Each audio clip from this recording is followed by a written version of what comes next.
Hi book friends, I'm Erin, and this is Erin Go Read.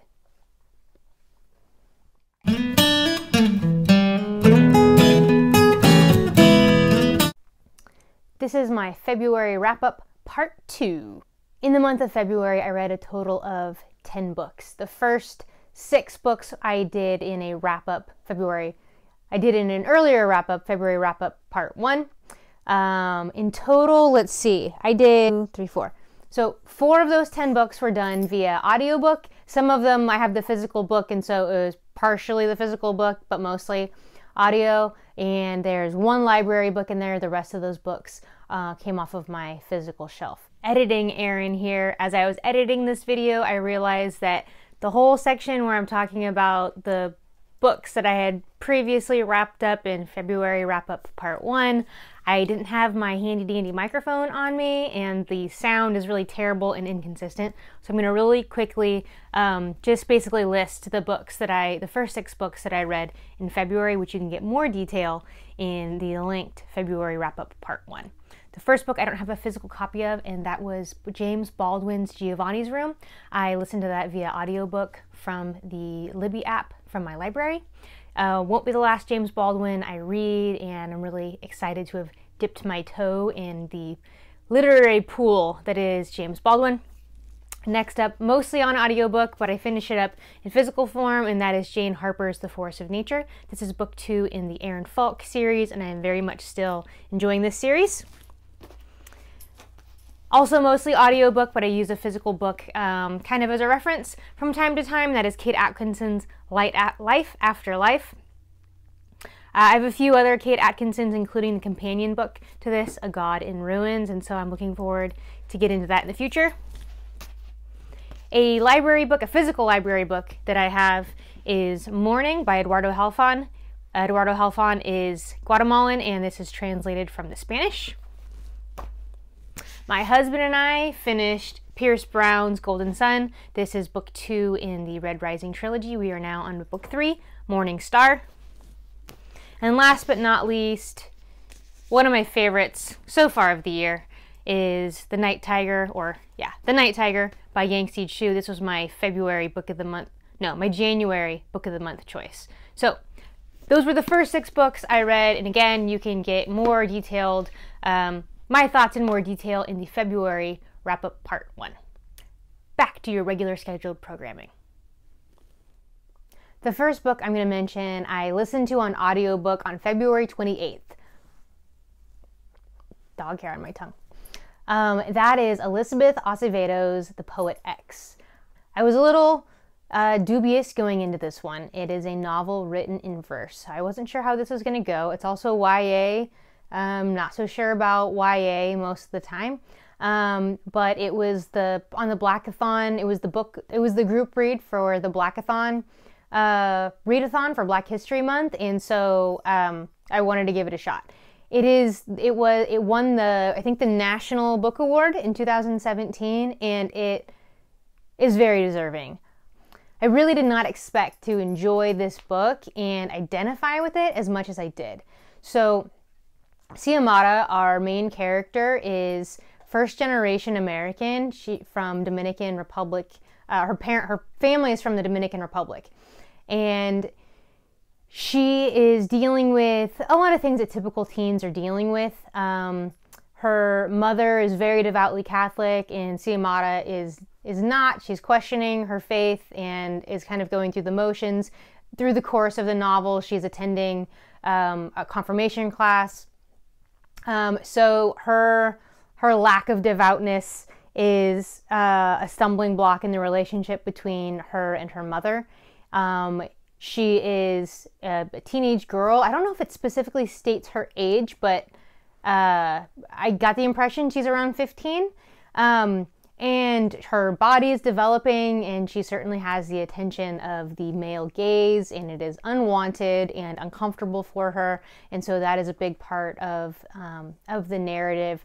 She lives in Harlem, and she's a tough girl, and she has a twin who she calls Twin. That's like her nickname for him, and he is softer and gentler than she is. She's the swashbuckler of the two, and she ends up having to defend him a lot and actually gets into fights from the times they're kids growing up. And when the book first started, I was thinking that I wasn't going to have a whole lot in common with this character, but as it went on, I really did. And it's one of the reasons I really enjoy reading fiction is that, and nonfiction too, like in the form of a memoir, is that even people who we think that we won't have a lot in common with, ultimately we're all humans living in this same world, experiencing, going through the human experience. And so there ended up being, by the end, a lot that I saw in common with Chimamanda. And especially, I'm now 20 years older than her character was. I want to get the physical copy of the book. I just did the audiobook from the library. I would like to have the physical copy and read it again at some point. It was so great. I highly recommend it. And I highly recommend the audiobook as well, because as it is told in verse, it was great having the audio experience of it. The last 3 books I read in physical form, and the first one here is Chimamanda Ngozi Adichie's Americana, and this is number 89 on the PBS Great American Read, so I get to check another one off of that list. Americanah, the word Americana refers to Nigerians who go to America and then come back and are constantly comparing things to in America, ... Well, in America, this and that, and they often have like a different accent. They have their American accent, and so they're known as an Americana.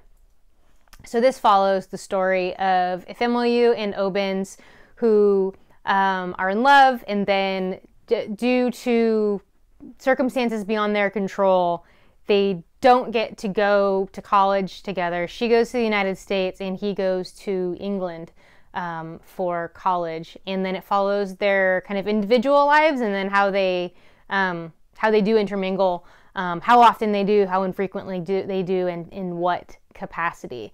One of the most interesting things I found about this was it mostly follows Efemoyu, the female, and one of the most interesting things that I found was her experience as a non-American Black. So she uses the term like American Black and non-American Black because it really matters. And one of the most interesting things that I found, that I wouldn't have ever thought of this until I read this book, was she wasn't aware, like she knows that she's Black, but just race wasn't a thing.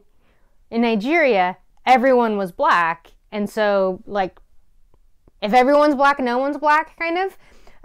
But when she goes to America, there are Black people, and there are Asian people, and Hispanic people, and white people, and everyone in between. And so, like, all of a sudden, race became a thing. And even though she is Black and African Americans are Black, there was still... Dog is getting into something. What are you doing? So, anyway. There was still a big kind of cultural difference between the American Black, the African American, and the non-American Black. So it was really interesting to see from kind of that outsider's perspective the differences. I turned off that lamp. That was annoying. Okay. So I think this book is a good example of how